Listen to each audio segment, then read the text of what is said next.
They thought they were robbing an ordinary garage, just another easy target. But what these Mafia bikers didn't know?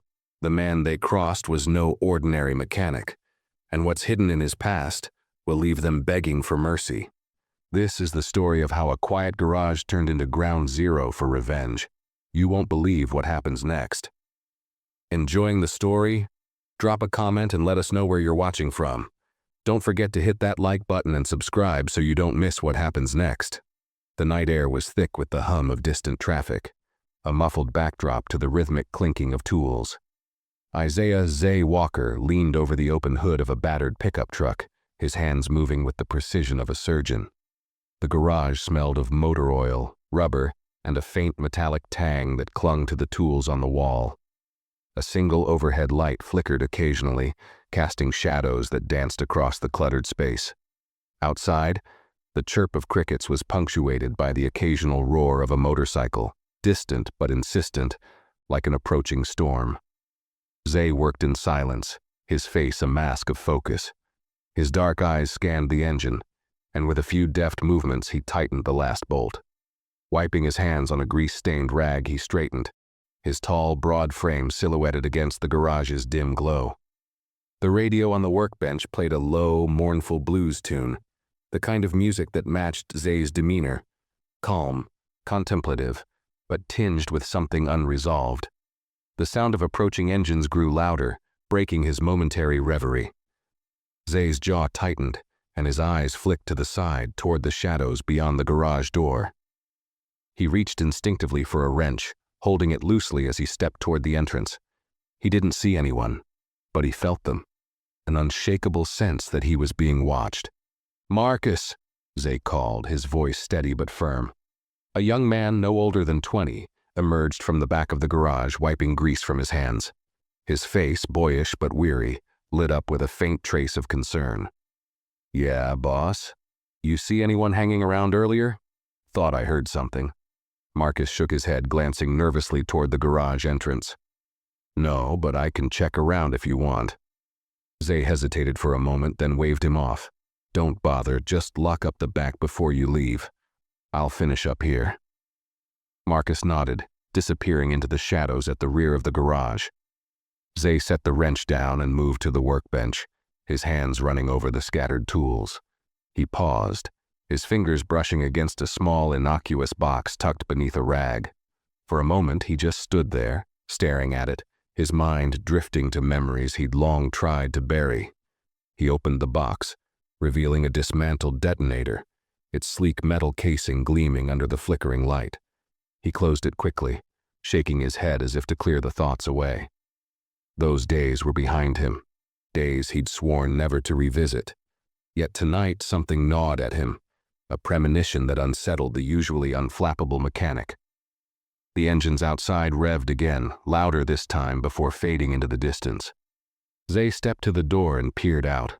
The street was empty, save for a faint trail of rubber streaks glinting under the streetlights. He closed the door and locked it, his movements slow and deliberate. The wrench was back in his hand as he walked through the garage, double-checking locks and latches. When he finally turned off the light and stepped out into the cool night air, the silence was deafening. The radio's blues tune still hummed faintly from inside, but Zay barely noticed. He lit a cigarette, the ember glowing in the darkness, and exhaled a cloud of smoke. His eyes scanned the horizon as if searching for something unseen. Far off, the faint growl of motorcycles echoed again, and Zay narrowed his eyes. The storm wasn't just coming, it was already here. The morning sun streamed through the slats of the garage's windows, casting long golden streaks over the tools and workbenches. Zay stood near the main work area, his arms folded tightly across his chest. Marcus hovered beside him, shifting nervously from foot to foot. The evidence of the break-in was glaring. Locks broken, drawers ransacked, and a cluster of tools missing from their neatly arranged spots. Zay's expression remained stoic, but his eyes burned with quiet anger. "They knew what they were looking for," Zay muttered, his voice low but sharp. His gaze swept across the garage, noting the precision of the theft. It wasn't random. The thieves had gone straight for the high-end equipment, tools worth thousands. Marcus ran a hand through his hair, his voice barely steady. Who'd hit us, though? Nobody around here's got the guts. They know you don't mess with this place. Zay didn't respond immediately. Instead, he crouched near the door, inspecting the broken lock. This wasn't some junkie looking to make a quick buck, he said finally, brushing his fingers over a faint tire mark on the concrete just outside. Motorcycles. Big ones. Marcus frowned, his brow furrowing as he pieced it together. You think it was the Iron Vultures? They've been stirring up trouble across town, hitting shops, stealing whatever they can move fast.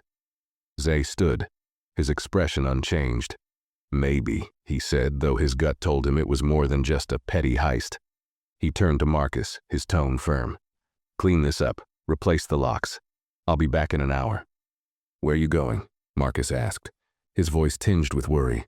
To find out how deep this goes. Zay's first stop was the local bar, a dingy, dimly lit hole in the wall that catered to bikers, drifters, and the occasional troublemaker. The smell of stale beer and cigarette smoke hit him as he stepped inside. A few heads turned his way, but most of the patrons quickly returned to their drinks or their card games. Behind the bar, a wiry man with a gray beard and sharp eyes glanced up. Well, I'll be damned. Isaiah Walker, he said with a grin. Ain't seen you around in a while. What brings you here? Information, Zay replied, his tone curt. He leaned against the bar, his imposing presence drawing a few more glances from the room. Iron Vultures, heard anything? The bartender's grin faded, replaced by a wary look. They've been making noise, sure, but if you're thinking about tangling with them. I didn't ask for advice, Zay interrupted, his voice hard. Just tell me where they've been. The bartender hesitated, glancing around as if to ensure no one was eavesdropping. Finally, he leaned in, his voice low. Warehouse on the edge of town. Old place near the train tracks. They've been running deals out of there for weeks. Zay straightened, tossing a few bills onto the counter. Thanks. As he turned to leave, the bartender called after him. Hey, Zay. Whatever you're planning, don't let it drag you back in. Zay didn't respond. He pushed open the door and stepped into the bright daylight, his jaw clenched. He wasn't being dragged back into anything. This was about protecting what was his. Back at the garage, Marcus had cleaned up most of the mess, though the place still bore the faint scars of the intrusion. Zay walked in, his boots echoing against the concrete floor. Marcus looked up from where he was organizing tools, his face a mix of relief and apprehension. Find anything? Marcus asked. Zay nodded. Yeah, I know where they are. Marcus hesitated, his voice dropping. You're not thinking about going after them, are you? I mean, they're dangerous, you could... They made it my problem, Zay cut in, his voice calm but cold. Now it's theirs. He walked past Marcus, heading toward a metal cabinet in the corner of the garage. Marcus watched in stunned silence as Zay unlocked it and pulled out a small, nondescript case. He placed it on the workbench and opened it, revealing an array of components, wires, circuits, and a handful of other pieces Marcus didn't recognize. What's that? Marcus asked, his voice barely above a whisper. Insurance, Zay replied. His hands moved methodically, assembling a device with a precision that spoke of years of experience. Marcus took a step back, unease written all over his face. You said you were done with that kind of stuff. Zay paused, looking up at him. For a moment, the anger in his eyes softened, replaced by something almost regretful. I was, he said quietly, but some things don't stay buried. He returned to his work, his focus unshakable. Marcus didn't say anything else. He just watched, torn between fear and admiration as the pieces of Zay's past began to emerge, one wire at a time. The warehouse stood on the outskirts of town, a hulking relic of rusted metal and cracked windows. Its looming shadow fell over the empty train tracks that snaked past it, giving the area an eerie, desolate feel. Zay parked his truck a block away and stepped out, his movements deliberate and quiet. The sun was beginning to set, bathing the scene in hues of orange and red, as if the sky itself sensed the storm brewing. From his vantage point, Zay could see motorcycles lined up outside the warehouse, their chrome glinting in the fading light. Two men stood by the entrance, smoking and laughing, their voices carrying faintly on the breeze. He crouched low, slipping through the weeds that bordered the area, his dark clothing blending into the shadows. Every step brought him closer to the heart of the Iron Vulture's operation. He wasn't here to fight. Not yet. This was reconnaissance, pure and simple. His mind worked methodically, cataloging every detail. The number of bikes, the position of the guards, the frequency of their patrols. The warehouse's layout was a puzzle, and Zay was piecing it together with the precision of a chess player planning several moves ahead. He moved around the perimeter, careful not to disturb anything that might give him away. Through a cracked window, he caught a glimpse of the gang inside. They were gathered around a table piled high with cash, weapons, and what looked like bricks of contraband. At the head of the table sat Rex, his bulky frame dominating the room. He was laughing loudly, a beer in one hand and a cigar in the other, exuding the cocky arrogance of a man who thought himself untouchable. Zay's eyes narrowed. His focus shifted to a corner of the room, where several crates were stacked against the wall. One of the gang members pried open a crate, revealing its contents: tools, machines, and, Zay's jaw tightened, a small black box that he immediately recognized. They'd stolen more than just equipment. They'd taken part of his past, and they had no idea what they were holding. He lingered a moment longer, committing every detail to memory. But just as he was about to retreat, a noise broke the silence. A low growl, almost imperceptible at first but growing louder. A dog. Zay turned sharply, his eyes scanning the darkness. A large, muscular Rottweiler was stalking toward him, its teeth bared and its growl now a menacing snarl. He cursed under his breath. The guards by the entrance heard the commotion and shouted, "Who's out there?" Flashlights cut through the darkness, beams of light sweeping over the weeds and broken concrete. Zay moved fast. He reached into his pocket and pulled out a small device, a distraction tool he'd thrown together earlier. He twisted a knob, tossed it toward the far side of the warehouse, and waited. Seconds later, a loud crack and a burst of sparks erupted, drawing the dog's attention and sending the guards running toward the noise. "Over there!" one of them shouted, sprinting toward the flash. Zay used the chaos to slip back into the shadows. His heart pounded as he made his way back to the truck, but his movements remained calculated and smooth. Once inside, he started the engine quietly and drove away, his mind already working on the next step. Back at the garage, Marcus was waiting, pacing nervously by the workbench. When Zay walked in, Marcus stopped mid-step, his relief palpable. "You good?" Marcus asked, his voice tight with concern. "Fine," Zay said curtly, setting his bag on the bench. He opened it and pulled out a makeshift map he'd sketched during his reconnaissance, spreading it out over the table. "They're holed up at a warehouse on the edge of town. I saw what they took. They've got some of my old gear." Marcus frowned, leaning over to get a better look at the map. "What kind of gear?" "The kind that can cause a whole lot of problems if it's misused," Zay replied, his voice heavy. "They don't know what they're dealing with. If one of them tries to mess with it, they could blow themselves up." Marcus finished, his eyes widening. "Or worse," Zay said. His tone carried a weight that silenced Marcus. For a moment, the two of them stared at the map, the enormity of the situation sinking in. Marcus finally broke the silence. "So what's the plan?" Zay didn't answer right away. Instead, he stepped over to the metal cabinet, pulling out another box. Inside was a set of meticulously maintained tools, some of them standard, others custom-made for purposes far more specialized. He set them on the workbench and began sorting through them, his expression unreadable. "The plan," Zay said finally, "is to make them realize they picked the wrong fight. But first we need to send a message."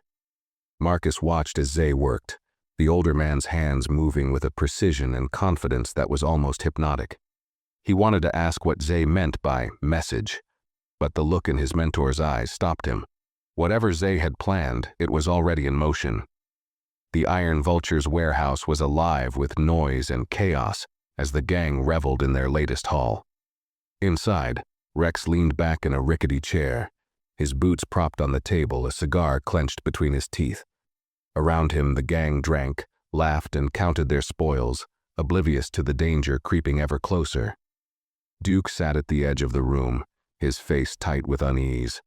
Unlike the others, he couldn't shake the feeling that this wasn't just another easy score. "You look like you're at a funeral," Rex barked, his booming voice cutting through the din. "Relax, Duke. We made out like kings." Duke glanced toward the crates. "This guy we hit, he's no amateur, Rex. Place was too clean, too organized. What if he comes looking for us?" Rex laughed, a deep guttural sound that made the others join in. "Let him. I'll show him what happens when you mess with the Iron Vultures." Duke didn't respond. His gut told him Rex's bravado would get them all killed, but he wasn't about to challenge the leader in front of the others. Instead, he lit a cigarette and kept his thoughts to himself, his eyes darting to the door as if expecting someone to burst through it at any moment.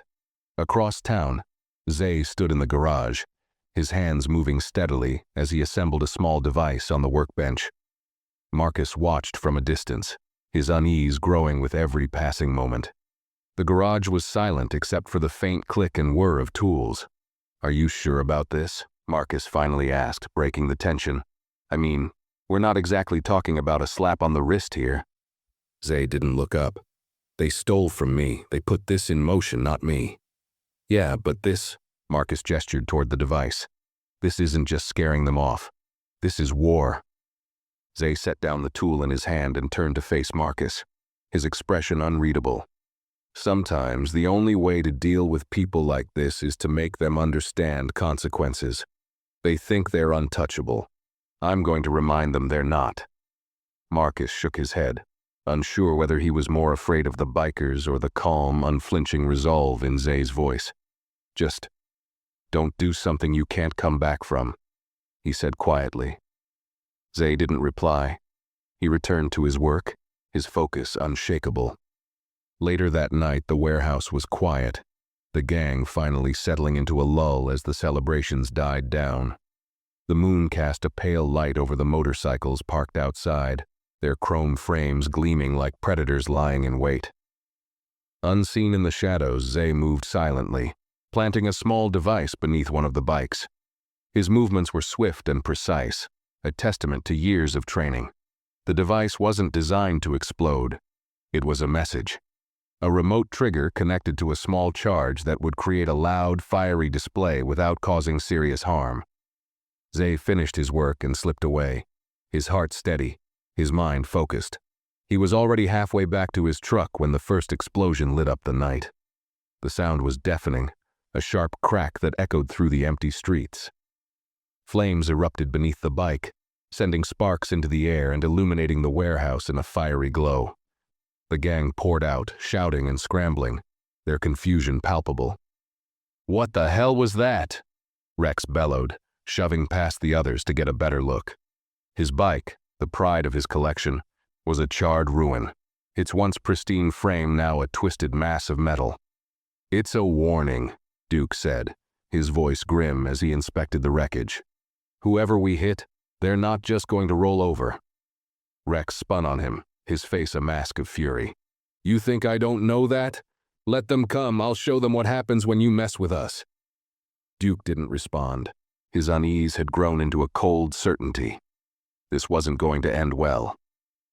Back in the garage, Zay sat in the dim light, the faint scent of smoke still clinging to his clothes. Marcus sat nearby, his knee bouncing nervously as he tried to make sense of what had just happened. "You think they'll back off now?" Marcus asked, his voice tentative. "No," Zay said simply, "but they'll know I'm coming, and that's enough for now." Marcus fell silent, his mind racing with questions he didn't dare ask. Zay leaned back in his chair, his gaze distant. He wasn't just preparing for a fight. He was preparing for a reckoning. The Iron Vultures were a hive of agitation the next morning. The wreckage of Rex's prized bike had been dragged inside the warehouse, its blackened, twisted remains serving as a grim reminder of the previous night. Rex paced the room like a caged animal, his fists clenched and his eyes burning with fury. The gang was silent, their usual bravado muted by the reality of what had happened. This ain't just some punk with a grudge, Rex growled, slamming his fist on the table. Whoever did this, they're trying to make a statement. Duke, standing near the corner, spoke up cautiously. Maybe we should lay low for a bit. Figure out who we're dealing with before we... Before he could finish, Rex rounded on him, his voice a roar. Lay low? You think the Iron Vultures hide like scared little boys? Number, we hit back, and we hit hard. The younger gang members nodded nervously, more out of fear of Rex than genuine agreement.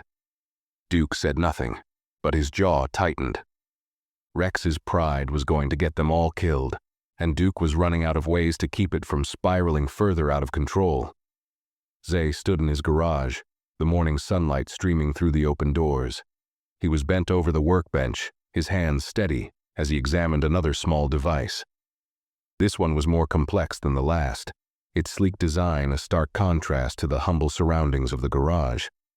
He tested a wire, watching the faint glow of a tiny LED flicker to life, then nodded to himself.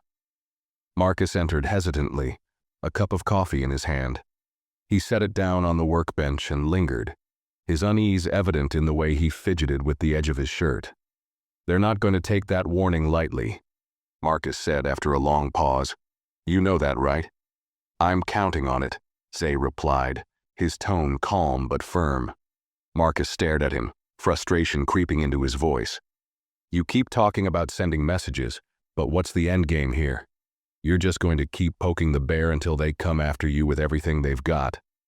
Zay looked up from his work, his expression unreadable. They already made their move. Now I make mine. If they come back here, they'll regret it. Marcus threw up his hands. Man, this isn't just about tools or a garage anymore. This is about you proving a point. But to who? Them or yourself? For a moment, Zay said nothing. Then he picked up the device he'd been working on and held it up, his eyes locking with Marcus's. This is about survival. You want to walk away? Do it now. Otherwise, stay out of my way.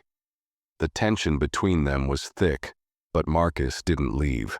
He shook his head, muttering under his breath as he walked toward the other end of the garage, grabbing a wrench and pretending to busy himself. Zay returned to his work, his focus unbroken. That evening, Zay drove out to the edge of town, where the narrow streets gave way to open fields and abandoned lots. He parked his truck beneath a grove of trees, its dark silhouette blending into the shadows. In the back of the truck was a single box, its contents carefully arranged and secured. He carried the box to a secluded spot, working quickly but methodically to set everything in place. Each movement was precise, each wire and connection tested with the care of a craftsman who knew the cost of even the smallest mistake. When he was done, he stepped back, surveying his work. The trap was simple but effective, a pressure-triggered device concealed in a makeshift package. It wasn't lethal. Zay wasn't looking to kill anyone, not yet. This was another warning, but sharper this time, more personal. He wanted them to feel the heat. Satisfied, he returned to his truck and drove off, his mind already on the next step. He knew the Iron Vultures would find the device soon enough. When they did, it would send a clear message. Zay Walker was a man who didn't play games. The next morning, the Iron Vultures found the package sitting just outside the warehouse door. Rex, still fuming from the loss of his bike, stomped over to it, glaring at the plain box as if it had personally insulted him. "What the hell is this?" he snapped, looking around for any sign of the delivery sender. No one answered. "Don't touch it," Duke called out, stepping forward with a rare note of authority in his voice. "You don't know what's inside." Rex sneered, but he hesitated, stepping back just enough for Duke to take the lead. The others watched in tense silence as Duke crouched down, inspecting the box carefully. His fingers brushed against a wire tucked into the edge of the lid, and his eyes widened. "It's rigged," he said, standing quickly. "We need to..." Before he could finish, the device activated. A burst of heat and light erupted from the box, sending sparks and smoke into the air. The explosion wasn't powerful enough to harm anyone, but it was loud, bright, and unmistakably deliberate. The gang stumbled back, coughing and cursing as the smoke cleared. Rex's face turned an alarming shade of red as he rounded on Duke. You see? This is what happens when we don't hit back hard enough. Whoever's doing this thinks they can mess with us. They're dead wrong. Duke didn't argue, but his expression darkened. He wasn't sure what scared him more, the man behind the traps, or Rex's growing recklessness. Back at the garage, Zay stood by the window, his eyes scanning the horizon. Marcus sat nearby, his leg bouncing nervously as he tried to focus on a magazine. You think it worked? Marcus asked, not looking up. Zay didn't answer immediately. He sipped his coffee, his gaze steady. They got the message. Marcus exhaled sharply, shaking his head. Man, I hope you know what you're doing. Zay turned to him, his expression calm but unyielding. So do I. The Iron Vultures had reached their breaking point. The once boisterous gang now huddled in tense silence within the warehouse, their bravado eroded by a growing sense of unease. Rex paced in front of the table, his fists clenching and unclenching as if trying to crush the air itself. His anger filled the room like a storm cloud, threatening to break at any moment. This ends tonight, Rex growled, his voice low and dangerous. He slammed his hand on the table, rattling the empty beer bottles and loose ammunition scattered across its surface. We're not sitting around waiting for this clown to pick us off one by one. What's the plan then? One of the younger bikers, a wiry man named Trigger, asked nervously. His eyes darted around the room as if expecting another explosion to erupt from the shadows. The plan, Rex said, leaning forward, his eyes burning with intensity, is to flush him out. We don't wait for him to come to us, we go to him. Duke leaned against the wall, arms crossed, watching the scene unfold. His jaw tightened at Rex's words, but he said nothing. He'd argued enough with Rex to know it wouldn't do any good. Rex wasn't interested in strategy. He was interested in dominance, in proving to the world, and perhaps to himself, that he was untouchable. How do we even find him? Trigger pressed. We don't even know who this guy is. Rex grinned, a predatory glint in his eye. We know enough. We know he's local. We know he's careful. And we know he's got a garage. There aren't many places like that around here. Duke's voice cut through the room like a knife. So what, we just start tearing through every garage in town. You think that's gonna solve anything? It'll send a message. Rex shot back, his grin fading into a snarl. And if we burn a few places down along the way, so be it. The room fell silent. The younger bikers exchanged uneasy glances, but no one dared to speak. Rex's word was law, and defying him meant risking his wrath. Duke, however, wasn't intimidated. This isn't a game, Rex, Duke said, his voice calm but firm. Whoever this guy is, he's not just some mechanic with a grudge. He knows what he's doing. We keep playing into his hands and we're all gonna pay for it. Rex's eyes narrowed. If you're too scared to handle this, maybe you should sit this one out. Duke didn't flinch. It's not about being scared, it's about being smart. But I guess that's not your style. The tension in the room was palpable. But before it could boil over, Rex turned away, waving his hand dismissively. Fine. Stay here and play it safe, Duke. The rest of us have work to do. With that, Rex and a handful of bikers stormed out, their footsteps echoing in the warehouse. Duke watched them go, a knot of dread tightening in his chest. He didn't trust Rex's plan, or his temper, but he also knew it was only a matter of time before the gang's recklessness brought them all to ruin. At the garage, Zay was preparing for the next move. The trap he'd set at the warehouse had worked as intended. It had sent a clear message without escalating the conflict to deadly levels. But he knew the vultures wouldn't back down. They were too prideful, too reckless to let it go. Marcus sat on a stool nearby, watching as Zay assembled another device on the workbench. The young man's anxiety was plain, but he tried to hide it behind a veneer of forced calm. So, what now? Marcus asked, his voice carefully neutral. Zay didn't look up. Now we keep the pressure on. They'll come for me. It's only a matter of time. When they do, I'll be ready. Marcus exhaled sharply, shaking his head. You talk like this is some kind of chess game, but these guys don't play by the rules. What if they go after someone else? What if they don't come here at all? Zay paused, his hands stilling for just a moment. Then he continued working, his movements precise and deliberate. They'll come here. People like them always do. They can't help it. And if they don't? Marcus pressed, his frustration bubbling to the surface. What if they just burn the whole town looking for you? Zay set down the device and turned to face Marcus, his expression hard but not unkind. Then we end it before it gets that far.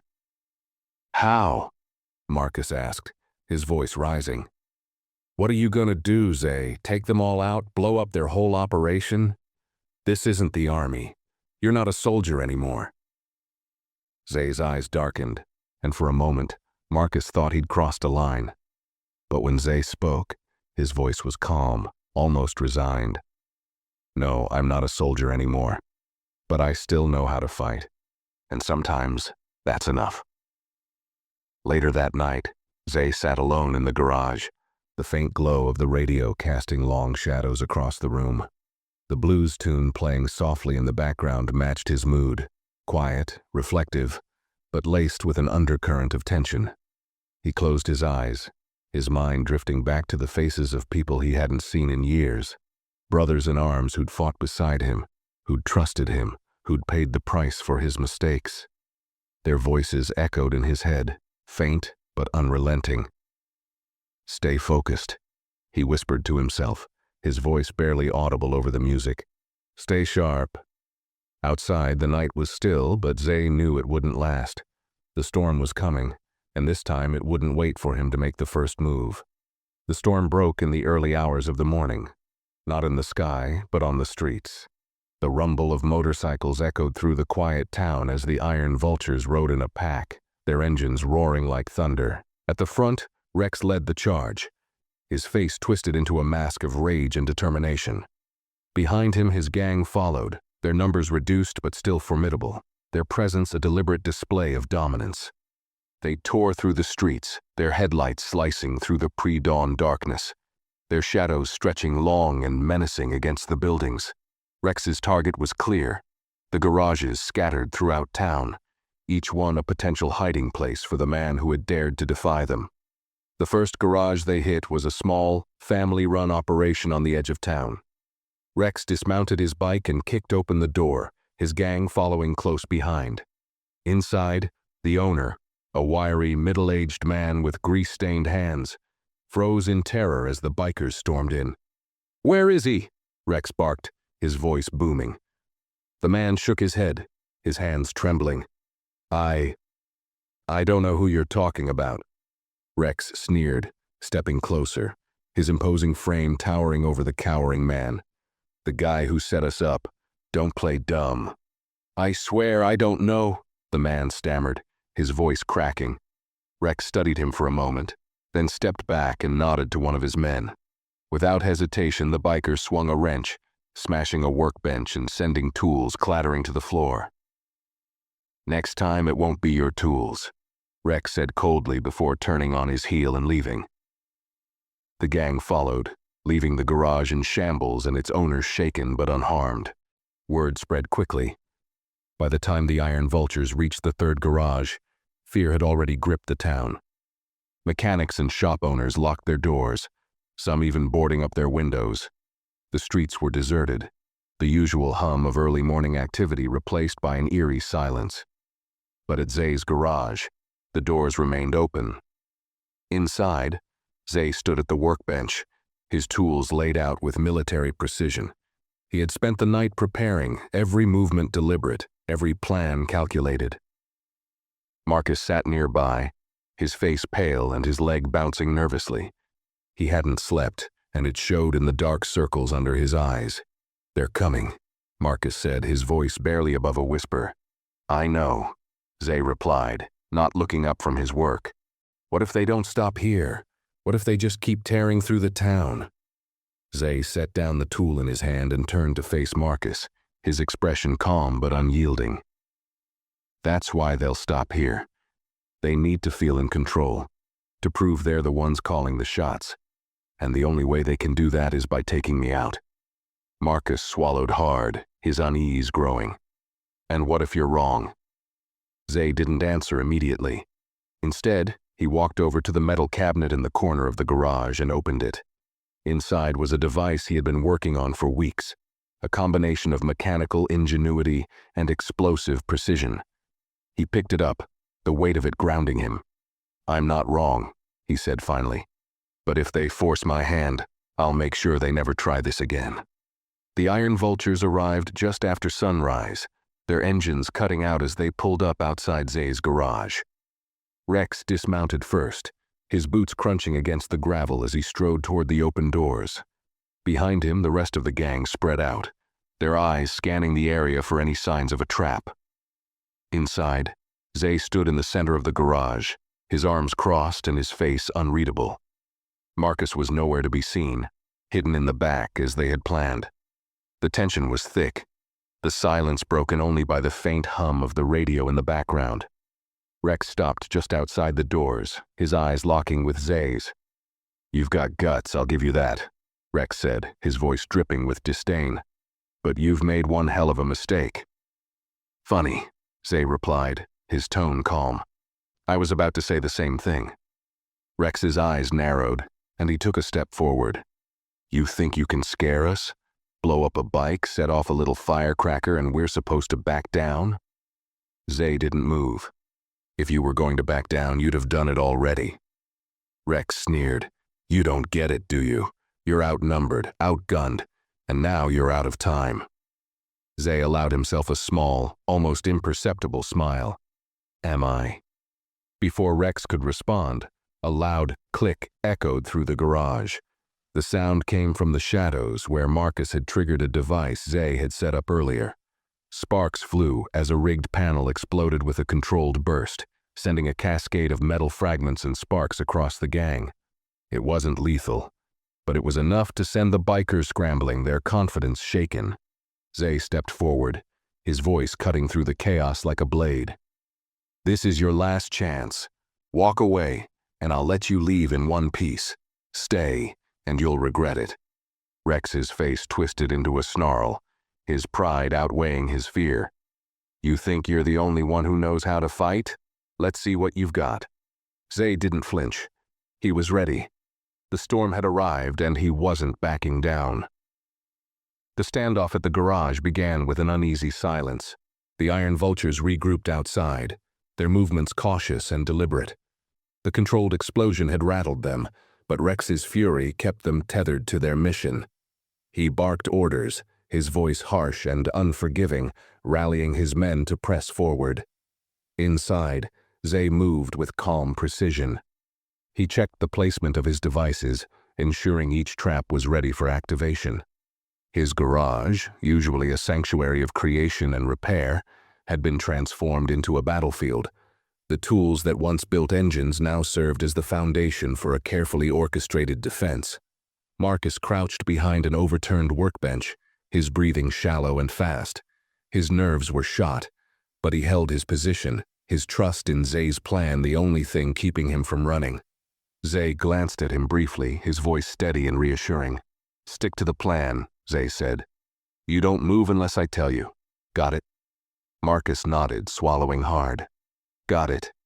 Rex advanced slowly, his boots crunching against the gravel as he approached the garage's open doors. The rest of the gang followed, their weapons drawn.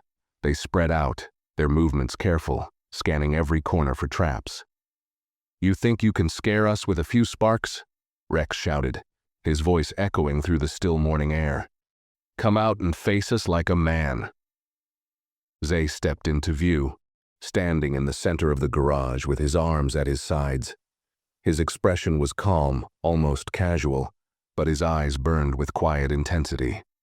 "You're here because you can't stand the idea of someone standing up to you," Zay said, his voice cutting through the tension like a blade. "You think fear gives you power. But real power? That comes from knowing when to stop." Rex sneered, his hands tightening into fists. "You don't get to lecture me, old man. Not after what you've done." Zay tilted his head slightly. "What I've done is protect what's mine. What you've done is start a war you can't win." Rex laughed, a harsh, guttural sound. "Big words for a guy who's outnumbered." Zay allowed himself a small smile. Am I? At that moment, a second explosion erupted from the far side of the garage, a controlled detonation that sent a plume of smoke and sparks into the air. The gang scattered, shouting in confusion as they scrambled for cover. Zay moved swiftly, activating another device that triggered a cascade of metal panels to fall from the ceiling, cutting off their advance. The garage became a maze of smoke and chaos, the bikers struggling to navigate the traps Zay had laid out. One by one, they were forced to retreat, their confidence eroding with every step. Duke stood at the edge of the chaos, his instincts screaming at him to pull back. He had seen enough battles to recognize a losing fight, and this one was quickly spiraling out of control. As he watched Rex charge deeper into the garage, ignoring the danger signs, Duke made a decision. "Fall back," Duke shouted to the others, his voice firm. "Get out of there now." A few of the younger bikers hesitated, glancing between Duke and Rex. When another explosion rattled the ground, their fear won out. They turned and ran, leaving Rex and a handful of loyalists to face Zay alone. Rex turned, his face red with fury. "Where the hell are you going? Get back here!" Duke stepped forward, his expression grim. "This isn't a fight we can win, Rex. Call it off before it's too late." Rex snarled, his pride outweighing his reason. "You think I'm gonna walk away from this? From him?" Duke didn't flinch. "Yeah, I do, because if you don't, none of us are walking away from anything." For a moment, the two men stared each other down, the tension thick enough to cut with a knife. Finally, Rex growled in frustration and turned away. "This isn't over," Rex said, his voice low and venomous. "Not by a long shot." With that, he stormed out of the garage, his remaining men following reluctantly. Duke lingered for a moment, his eyes meeting Zay's through the haze of smoke. There was no anger in his gaze, only a weary understanding. Zay nodded slightly, acknowledging the silent truce. Duke returned the nod and turned to leave, his footsteps fading into the distance. When the dust settled, Zay let out a long breath, his body finally relaxing. Marcus emerged from his hiding spot, his face pale but his eyes wide with awe. "Did we just win?" Marcus asked, his voice shaky. Zay shook his head, his expression somber. "This wasn't a win, it was a warning." Marcus frowned, his excitement fading. "You think they'll come back?" "They'll regroup," Zay said, his voice heavy. "Rex isn't the kind of man to let this go." "So what do we do?" Marcus asked. Zay turned to the workbench, his hands already reaching for his tools. "We prepare. Because next time it won't just be about survival. It'll be about ending this once and for all." The air outside the garage was thick with tension, as the iron vultures disappeared into the distance, their roars fading into uneasy silence. Marcus sat on a stool, his leg bouncing nervously as he stared at Zay, who was already back at his workbench. The older man moved with purpose, his hands deftly assembling another device, his mind clearly racing with strategies. "You think Duke's gonna keep them in check?" Marcus asked, his voice cutting through the quiet. Zay didn't look up. Duke's smarter than Rex, but his loyalty only stretches so far.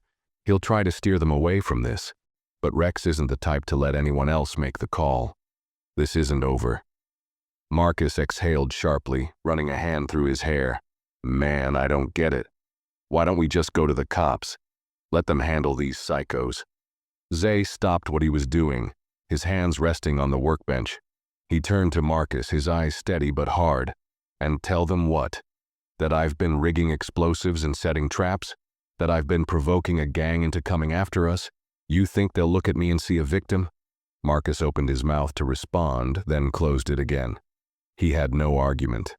Zay was right, and the weight of that reality settled heavily on his shoulders. "So, what's the plan now?" Marcus asked finally, his voice quieter. Zay straightened, his expression resolute. "We take the fight to them." Marcus blinked, staring at Zay like he hadn't heard him correctly. "What? Are you serious? You just said they're gonna come back. Why would we go looking for them?" "Because waiting gives them the advantage," Zay said. "They'll come back when they're ready, with a plan of their own. If we strike first, we control the terms. We control the fight." Meanwhile, in a dingy bar on the edge of town, the remnants of the Iron Vultures gathered around a table in the back. The atmosphere was tense, the usual rowdy banter replaced by sullen silence. Rex sat at the head of the table, a drink in one hand and a cigar in the other. His jaw was set, his face dark with barely contained fury. Duke leaned against the wall, watching Rex with a mix of frustration and resignation. The other bikers were quiet, their eyes darting between the two men as if anticipating a blow-up. Rex finally broke the silence, his voice a low growl. "You think this is funny, Duke? You think I don't see you trying to turn them against me?" Duke stepped forward, his expression calm but firm. "I'm not trying to turn anyone against you, Rex. I'm trying to keep us alive." Rex slammed his drink down on the table, the glass shattering under the force. "Alive? You think hiding and running is going to keep us alive? That guy's out there, laughing at us, making us look weak. And what's your plan, huh?" Duke shot back, his voice rising. "Charge back into his trap and get everyone killed? Because that's where this is heading." The room went silent again, the tension thick enough to cut with a knife. Finally, one of the younger bikers spoke up, his voice hesitant. "What if we just let it go? Find another town, start fresh?" Rex's glare silenced him immediately. "We don't run," Rex said, his voice cold. "Not from him, not from anyone." Duke sighed, shaking his head. He knew there was no reasoning with Rex, not when his pride was on the line. And that was the problem. This wasn't about strategy or survival anymore. It was about ego, about proving a point. Back at the garage, Zay finished assembling his latest device and stepped back, studying it carefully. It wasn't just another trap. It was a tool for infiltration, designed to disrupt and disorient without causing permanent harm. He had no interest in becoming the monster Rex thought he was, but he wasn't about to let the gang walk away unscathed. "We hit their stronghold," Zay said, breaking the silence. Marcus's eyes widened. "You mean the warehouse? Are you out of your mind?" Zay nodded. "It's where they keep their resources, their bikes, their cash. We take it out and they'll have nothing left to fight with." "That's suicide," Marcus exclaimed. "You're talking about walking into their territory where they've got numbers, weapons, and probably half the town scared of them." "They won't see it coming," Zay said, his tone calm. "They think they have the upper hand, they think they're the hunters, but they don't know what's coming." Marcus shook his head, disbelief written all over his face. "You're crazy, you know that?" "Maybe," Zay said, "but crazy's what's kept me alive this long." As night fell, Zay loaded his truck with carefully prepared devices, each one packed and secured with the care of a craftsman. Marcus stood nearby, his face pale but his resolve finally hardening. He wasn't sure if he believed in Zay's plan, but he knew one thing for certain. He couldn't abandon the man who had taken him in, who had taught him how to stand tall. "What do you need me to do?" Marcus asked, his voice steady despite the fear in his eyes. Zay looked at him, a faint smile tugging at the corner of his mouth. "Keep your head down, and trust me." Marcus nodded, swallowing hard. "Got it." With that, Zay climbed into the truck, the engine rumbling to life as he pulled out of the garage. The night stretched out ahead of him, dark and uncertain, but Zay's focus was unshakable. The storm had reached its peak, and he was ready to end it, on his terms. The Iron Vulture's warehouse loomed ahead, its skeletal frame illuminated by the dim glow of floodlights. Shadows danced on the cracked concrete, cast by the faint flicker of a barrel fire burning near the entrance. A handful of gang members milled around outside, their laughter and conversation muffled by the hum of their idling motorcycles. Zay parked his truck a safe distance away, the engine cutting off with a soft rumble. He sat for a moment in the darkness, his hands resting on the steering wheel as he steadied his breathing. The faint sound of blues music hummed in his memory, grounding him in the calm before the storm. His focus sharpened as he checked the contents of the bag in the passenger seat. Everything was there, his devices, tools, and a single reliable pistol tucked carefully into its holster. He stepped out of the truck, his boots crunching softly against the gravel. The air was cool and still, the night cloaking him in its embrace. He moved with purpose, keeping low as he navigated the overgrown weeds and rusted debris that surrounded the warehouse. Inside, Rex sat at the center of the warehouse, his boots propped up on a stack of crates. A bottle of whiskey rested on the table next to him, half empty. The room was quieter than usual, the gang's usual bravado tempered by the tension that had been building since Zay's last strike. Duke sat nearby, his arms crossed as he watched Rex with wary eyes. "You really think he'll come here?" one of the younger bikers asked, breaking the silence. Rex snorted, taking a swig from the bottle. "Of course he'll come here. Guys like him can't resist. He thinks he's got the upper hand. He's probably out there right now, crawling around like a rat." Duke's jaw tightened, but he said nothing. He didn't share Rex's confidence. If anything, he was certain Zay was already 2 steps ahead of them. But Rex wouldn't listen, and Duke had learned long ago that arguing with him was a waste of breath. Zay crept closer, his movements silent and deliberate. He reached the edge of the warehouse and crouched behind a stack of discarded pallets, his eyes scanning the scene. 2 guards stood near the entrance, their attention focused on the fire rather than their surroundings. Zay reached into his bag and pulled out a small device, a smoke bomb he'd crafted earlier. He primed it and tossed it toward the fire, the device landing with a soft thud. Seconds later, a plume of thick, acrid smoke erupted, engulfing the guards and sending them into a coughing frenzy. They stumbled away from the entrance, their shouts alerting the others inside. "What the hell is that?" Rex barked, standing abruptly. Duke was already moving, his instincts taking over. He grabbed a flashlight and headed toward the door, his senses on high alert. "Stay here," he snapped at the others. "I'll handle this." As Duke disappeared into the smoke, Zay slipped inside through a side entrance. The warehouse was dimly lit, the shadows providing ample cover as he moved swiftly between the stacks of crates and equipment. He planted his devices in strategic locations, each one rigged to disorient and disable without causing catastrophic damage.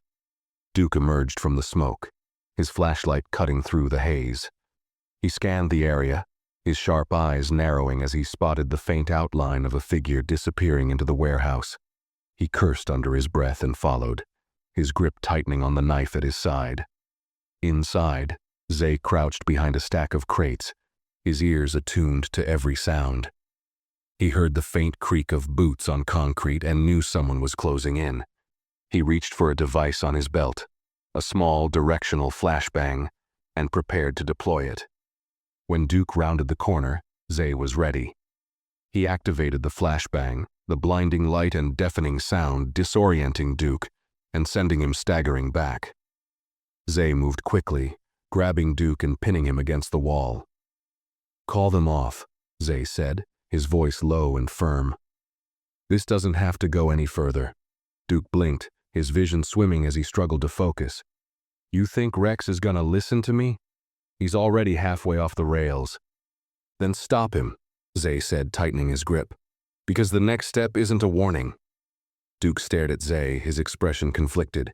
He wasn't afraid of the man holding him, but he was afraid of what Rex's stubbornness would lead to. Finally, Duke nodded, his voice steady despite the tension in his body.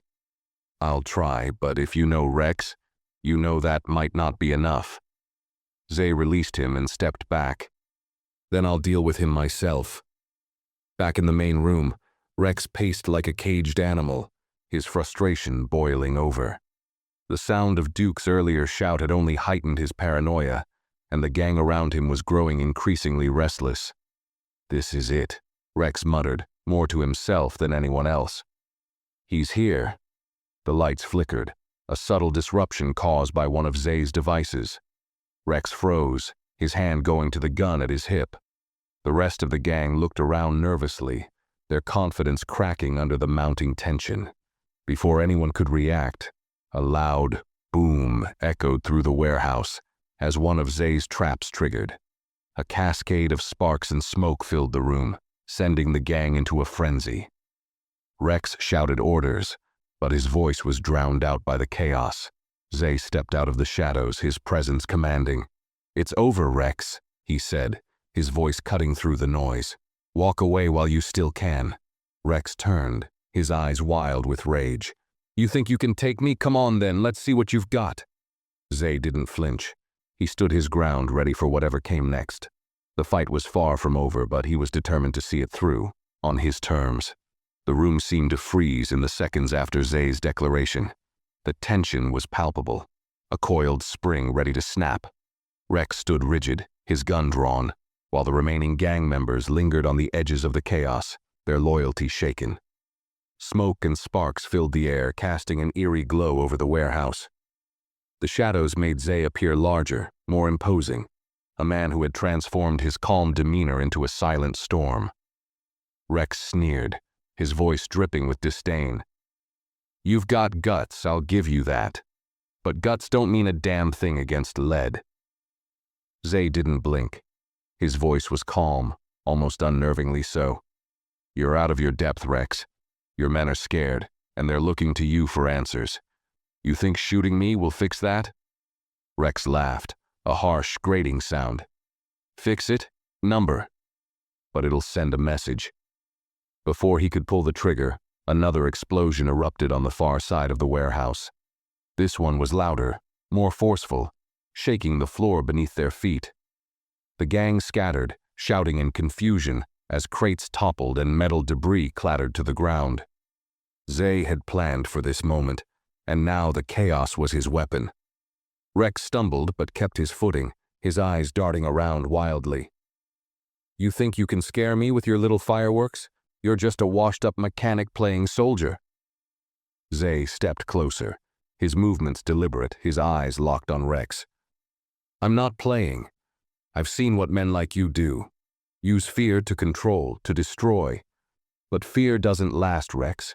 It cracks, just like your little empire." The words hit their mark. Rex's bravado faltered for a moment, replaced by a flicker of doubt, but his rage quickly smothered it, and he raised his gun again, his hand trembling. "You talk too much," Rex snarled. Before he could fire, a metal rod flew through the air, striking his wrist and sending the gun clattering to the ground. From the shadows, Marcus emerged, his face pale but determined. He held another rod in his hand, ready to throw if needed. "Stay down," Marcus shouted, his voice wavering but loud enough to echo through the room. Rex stared at him, stunned for a moment, then his shock turned to fury. "You little—" Zay moved before Rex could finish, closing the distance between them in an instant. He grabbed Rex by the collar and slammed him against a nearby crate, the impact rattling through the warehouse. Rex struggled, but Zay's grip was unrelenting. "This is your last chance," Zay said, his voice low and deadly. "Call it off, walk away, or I'll finish what you started." Rex glared at him, his chest heaving with fury, but there was fear in his eyes now. He could see the truth in Zay's gaze. This wasn't a bluff. Zay wasn't playing by his rules, and Rex finally understood that he was outmatched. Duke stepped forward from the shadows, his hands raised in a gesture of calm. "Rex," he said evenly, "it's done. We've lost. Let it go." Rex's gaze shifted to Duke, then back to Zay. He let out a shuddering breath, his body slumping slightly in Zay's grip. "Fine," he spat. "You win." Zay released him and stepped back, his posture still tense, ready for any sign of betrayal. Rex rubbed his neck, glaring at Zay with a mixture of anger and humiliation. "This isn't over," Rex growled, his voice quieter now. "You'll regret this." Zay didn't respond. He simply watched as Rex turned and stormed toward the exit, the remaining gang members following hesitantly. Duke lingered for a moment, his eyes meeting Zay's with a quiet understanding. "You did what you had to," Duke said. "But you'd better watch your back. Rex isn't the kind to let things go." "I'll be ready," Zay replied, his voice steady. Duke nodded and left, the warehouse growing quieter as the sound of motorcycles faded into the night. When the dust finally settled, Marcus approached Zay, his expression a mix of relief and disbelief. "We actually did it," he said, his voice barely above a whisper. "We stood up to them." Zay exhaled slowly, his body relaxing for the first time since the confrontation began. He placed a hand on Marcus's shoulder, his grip firm but reassuring. "You stood up to them," he said. "You didn't back down. That took guts." Marcus smiled faintly, the weight of the night's events beginning to lift. "So, what now?" Zay glanced around the warehouse, the remnants of the fight still evident in the scattered debris and faint smell of smoke. Now, we rebuild, and we stay ready. He led Marcus out of the warehouse, the two of them walking side by side into the cool night air. The fight was over, for now, but Zay knew the battle was far from finished. He had drawn a line in the sand, and though Rex had retreated, the war he had started wasn't done. But Zay wasn't afraid. He had faced worse and come out the other side. He would do it again if he had to. The garage was quiet again, the kind of quiet that felt earned after a storm had passed. Zay and Marcus returned as dawn began to break, the first rays of sunlight spilling over the horizon and casting a golden glow across the town. The air still smelled faintly of smoke and oil, a lingering reminder of the battle they had just survived. Inside, Marcus slumped onto a stool, his body sagging with exhaustion. His hands trembled slightly, the adrenaline finally leaving his system. Zay moved with practiced ease, cleaning up his tools and returning the remaining devices to their secure storage. Every movement was methodical, his focus sharp even after the long night. "I still can't believe it," Marcus said, his voice barely above a whisper. "We actually stood up to them, and they left." Zay paused, glancing at Marcus. "For now," he said simply. "Rex won't forget this. People like him don't walk away without trying to get the last word." Marcus nodded slowly, his face thoughtful. "So, what do we do if he comes back?" Zay sat down across from him, his expression calm but resolute. "We stay prepared. But this time we don't wait for them to make the first move. We build something stronger, something they can't touch." Marcus frowned. "Stronger? Like what?" "Connections," Zay said. "Allies. People who don't want to live in fear of Rex and his gang. They've bullied this town for long enough. If we stand together, they won't stand a chance." The words hung in the air, their weight sinking in. Marcus nodded, a spark of determination lighting in his eyes. "You really think people will join us? That they'll fight back?" Zay gave him a faint smile. "They just need someone to show them it's possible."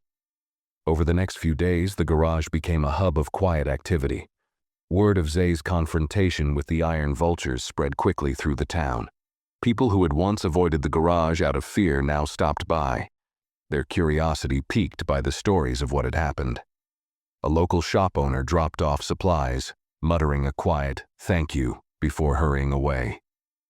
A young man offered to help repair the damage to the garage, his expression nervous but eager. Zay accepted their help with quiet gratitude, his focus always on the bigger picture. He knew that building a community of resistance would take time, but the seeds had been planted, and as those seeds began to take root, Zay found himself feeling something he hadn't felt in years: hope. One evening, as Zay worked late in the garage, Marcus approached him with a hesitant smile. "I made something," he said, holding out a small, makeshift device. Zay raised an eyebrow, taking the device and inspecting it carefully. It was a simple alarm system designed to alert them if anyone approached the garage unannounced. Zay nodded, impressed. "Good work," he said. "This'll come in handy." Marcus beamed, his pride evident. "Figured we could use all the help we can get." Zay set the device on the workbench and looked at Marcus, his expression softening. "You've come a long way," he said. "You're not the same kid who walked in here looking for a job." Marcus shrugged, but his smile widened. "Well, I had a good teacher." The two of them shared a quiet moment, the bond between them stronger than ever. They both knew the road ahead wouldn't be easy, but for the first time they felt like they had a chance. Far away on the outskirts of town, Rex sat in a dimly lit room nursing his wounds, both physical and emotional. His pride had taken a serious hit, and the taste of defeat was bitter. Duke stood nearby, his arms crossed, watching Rex with a mixture of pity and caution. "You're thinking about going back, aren't you?" Duke said. Rex didn't answer immediately. He took a long drag from his cigar, the ember glowing in the darkness. "That mechanic's got everyone thinking he's some kind of hero," Rex said finally. "That's dangerous." People need to remember who's really in charge. Duke shook his head. You go after him again, and you're not just fighting him. You're fighting the whole town. You think that's worth it? Rex's jaw tightened, but he said nothing. The silence was heavy, the unspoken tension crackling between them. Finally, Rex stood and walked to the window, staring out at the empty road. We'll see, he said quietly. Back at the garage, Zay stood in the doorway, watching the sunset paint the sky in hues of orange and purple. Marcus joined him, his hands in his pockets, a sense of quiet anticipation in the air. You think we're ready for whatever comes next? Marcus asked. Zay's gaze remained on the horizon, his expression steady. We'll be ready, he said, because this is just the beginning. As the sun dipped below the horizon, the two of them stood side by side, the garage behind them and an uncertain future ahead. But they were ready to face it, together. As the dust settles and the chaos fades, one thing becomes clear. Sometimes the strongest weapons aren't fists, explosions, or even clever traps. They're resilience, courage, and the will to stand against injustice. This story isn't just about revenge or retaliation. It's about fighting for what's right, protecting what matters, and showing the world that one person's determination can shake even the most feared forces. The mechanic's garage, once just a place of tools and engines, became a battleground where he proved that strength doesn't always roar. It can be quiet, calculated, and driven by a purpose far greater than oneself. And though the battle isn't over, he's inspired those around him to rise, to believe in their power to push back against those who thrive on fear. This story reminds us that no matter how tough the odds, standing firm for what you believe in can send ripples far beyond your own walls. It's a lesson in resilience, in not letting your past define you, but letting it prepare you to face whatever comes next. Whether it's in a small garage or a big stage, we all have the power to make an impact. If this story moved you, drop a comment below and share what you've learned. Where are you watching this from? Hit the like button to show your support, and make sure to subscribe to join us for more powerful, inspiring stories like this one. Together, we can ignite change, one story at a time.